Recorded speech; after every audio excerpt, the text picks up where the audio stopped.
24 नवंबर की तारीख, संभल जिस तरीके से जला, आखिरकार उसके पीछे कौन था, ये सवाल तो बना हुआ है, लेकिन एक एक करके इसके पीछे के लोग भी अब सामने आते जा रहे हैं। एफआईआर में कई नेताओं के नाम दर्ज किए गए हैं। आने वाले वक्त में हो सकता है उनसे भी पूछताछ की जाए। हालांकि वहां पर अब शांति है, लेकिन माहौल बिगाड़ने वालों की कमी नहीं है। इन सब के बीच जो डेप्यूटी कलेक्टर है, रिपब्लिक भारत ने उनसे खास बातचीत की है। डेप्यूटी कलेक्टर का कहना है कि अचानक से 800 से ज्यादा लोगों की भीड़ निकल करके गली से सामने आती है। उन्हें समझाने का प्रयास किया जाता है, लेकिन वो समझने के लिए तैयार नहीं होते हैं। सुनियोजित तरीके से इस हिंसा को अंजाम दिया जाता है, ये उनके द्वारा कहा गया है कि भीड़ में कई नकाबपोश लोग भी शामिल थे, बाहरी लोग भी शामिल थे, ये भी वो कह रहे हैं। और कह रहे हैं कि प्लानिंग के तहत ये हिंसा की गई है, प्लानिंग के तहत संभल को सुलगाया गया था। ये तमाम बातें उन्होंने रिपब्लिक भारत के कैमरे पर कही है कि अचानक से 800 लोगों की भीड़ आ जाती है, एक गली से ये भीड़ निकल करके आती है। उन्हें समझाने का प्रयास किया जाता है, लेकिन वो समझते नहीं। हमारे साथ डिप्टी कलेक्टर साहब मौजूद है, जो कि सर्वे जिस समय चल रहा था उस समय उनकी ड्यूटी उसी शाही जामा मस्जिद के बाहर थी। लेकिन जैसे ही हिंसक एक तरीके से भीड़ वहां पर पहुंची, पत्थरबाजी हुई, जिसमें डिप्टी कलेक्टर साहब को भी चोट लगी है। आप देखेंगे पैरों में प्लास्टर जो है वो बंधा हुआ है, हाथ में प्लास्टर जो है वो बंधा हुआ है। डिप्टी कलेक्टर हमारे साथ हैं, उनसे हम बात करेंगे और जानने की कोशिश करेंगे कि आखिरकार हुआ क्या उस दिन, इतनी भीड़ कैसे इकट्ठी हो गई, पत्थरबाजी कहाँ से शुरू हुई, उनको चोट कैसे लगी। सबसे पहले सर, कैसा अब आपका स्वास्थ्य? हम देख रहे हैं प्लास्टर जो आपको हाथ और पैर पे बंधा हुआ है। ठीक है। इस समय क्या हुआ था सर? आपकी ड्यूटी कहाँ पर थी? क्या मंजर चल रहा था उस समय? कैसे भीड़ वहां पर पहुंची? 24 तारीख को शाही मस्जिद के बाहरी परिसर में मेरी ड्यूटी है, जब मजिस्ट्रेट लगी हुई थी। मैं पुलिस कर्मियों के साथ वहाँ मौके पर मौजूद था। 7 बजे के आसपास सर्वे टीम आई, सकुशल मस्जिद के अंदर गई। 7 से 9 करीब 9:15 बजे तक शांति बनी रही और काम में किसी तरह की बाधा नहीं आई। लेकिन लगभग 9:15 बजे के आसपास जो मस्जिद के ढलान पे नीचे की ओर रास्ता जाता है, उधर से कुछ हल्ला हुआ। हम लोग वहाँ मौके पहुँचे, देखा कुछ लोग गली पे इकट्ठा हो रहे हैं, हल्ला मचा रहे हैं। ऐसी स्थिति में हम लोगों ने, जब वो आगे बढ़ने लगे तो उनको रोकने का प्रयास किया कि मस्जिद परिसर में न जाए। पीछे हटे, फिर थोड़ी देर बाद और संख्या में लोग आ गए, फिर आगे बढ़ने लगे, तब फिर उनको रोकने की कोशिश की गई। आंसू गैस के गोले भी छोड़े गए। ये 15-20 मिनट तक चलता रहा, लेकिन अचानक जो है पत्थर फिर तेजी से आने लगे, लोग आने लगे। उन्हीं पत्थरों में मेरे चोट आई, पैर में भी और हाथ में। कितनी भीड़ हो गई थी सर उस समय वहाँ पर? लोग, आप जैसे बता रहे हैं कि पहले कुछ लोग इकट्ठे हुए, फिर आप लोगों ने उनको पीछे खदेड़ा, फिर और भीड़ आ गई। कितनी स्ट्रेंथ रही होगी उस समय? उस समय लगभग 800-900 के आसपास लोग थे। सबके हाथ में पत्थर थे? अब ये तो कहना कठिन है कि सबके हाथ में पत्थर थे, नहीं पत्थर चल रहे थे। आपको चोट लगी क्योंकि तस्वीरें हम देख रहे हैं कि घर की छतों के ऊपर से भी पथराव हुआ, मस्जिद की वो जो गली है वो स्लैंटिंग है, मतलब ढलान टाइप से है, तो क्या वहाँ पर बड़ी संख्या में लोग इकट्ठे हुए? और संभल हिंसा के पीछे एक नई थ्योरी सामने आई है। दावा किया जा रहा है कि सर्वे के नाम पर मुस्लिम समाज के 2 जातीय गुटों ने हिंसा की। आरोप है कि दोनों जातियों ने अपनी हनक कायम करने के लिए बवाल के दौरान एक दूसरे को निशाना बनाया। रिपोर्ट आपको दिखाते हैं।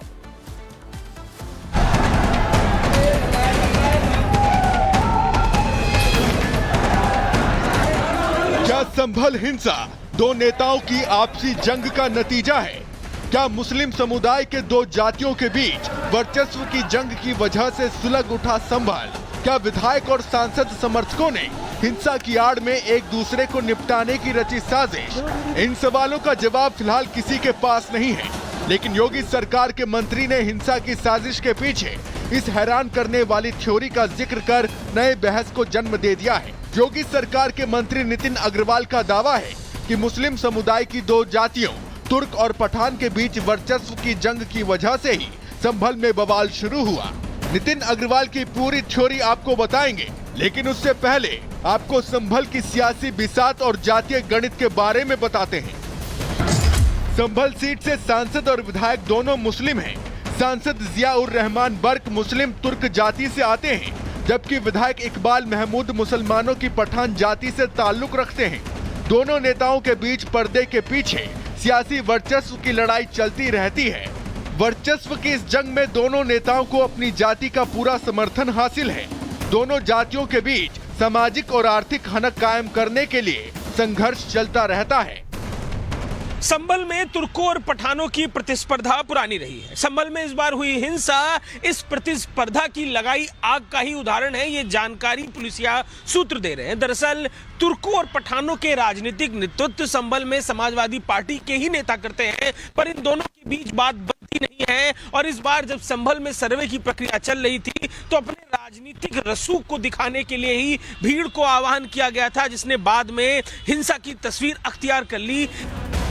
अब मुस्लिमों के बीच इसी जातीय विभाजन को लेकर योगी सरकार के मंत्री नितिन अग्रवाल ने सनसनीखेज दावा किया है।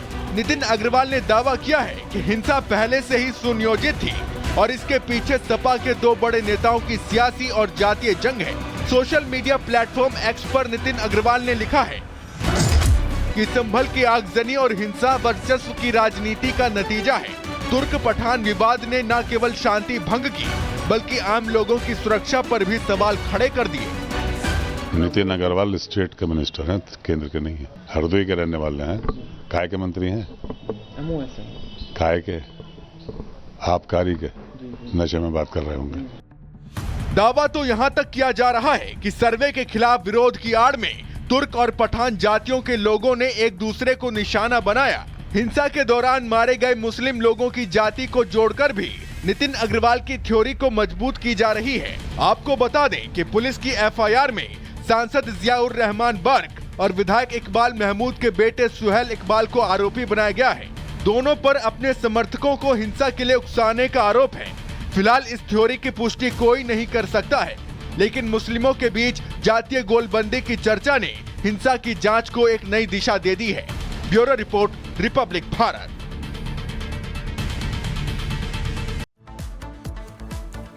तो जिस तरीके से वर्चस्व की लड़ाई देखी जा रही है, वर्चस्व की लड़ाई के बाद बयानबाजी का दौर भी लगातार सामने आ रहा है। संभल हिंसा के लिए यूपी के मंत्री नितिन अग्रवाल ने भी समाजवादी पार्टी को इसके पीछे जिम्मेदार ठहराया है। उन्होंने कहा है संभल में हिंसा सपा के दो लीडर्स में वर्चस्व की वजह से हुई।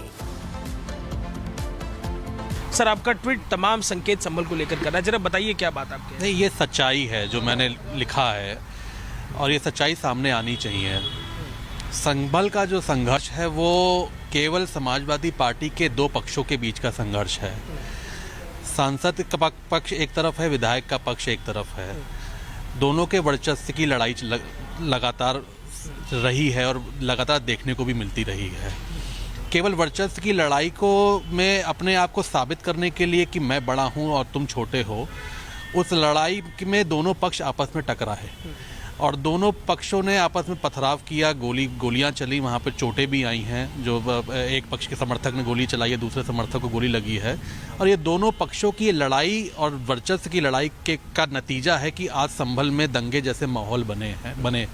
इसका पूरा अगर मैं दोष किसी को देना चाहता हूं तो समाजवादी पार्टी के लोगों को और उनके नेताओं को देना चाहता हूं। अच्छा, पठान और तुर्कों का जो झगड़ा है वो काफी पुराना है। उस भौगोलिक क्षेत्र में राजनीति के दो घराने हैं जो इन दोनों समाजों को लीड करते हैं। क्या आपको लगता है कि ये इनके कलह में क्या ऐसे पॉइंट्स आए कि इस बार किसको दिखाना चाह रहे थे? क्या ये प्रूफ करना चाह रहे थे कि ऐसे? दोनों का संघर्ष जग जाहिर है। तुर्क बाहर से आए, विदेश से आया हमारे देश में।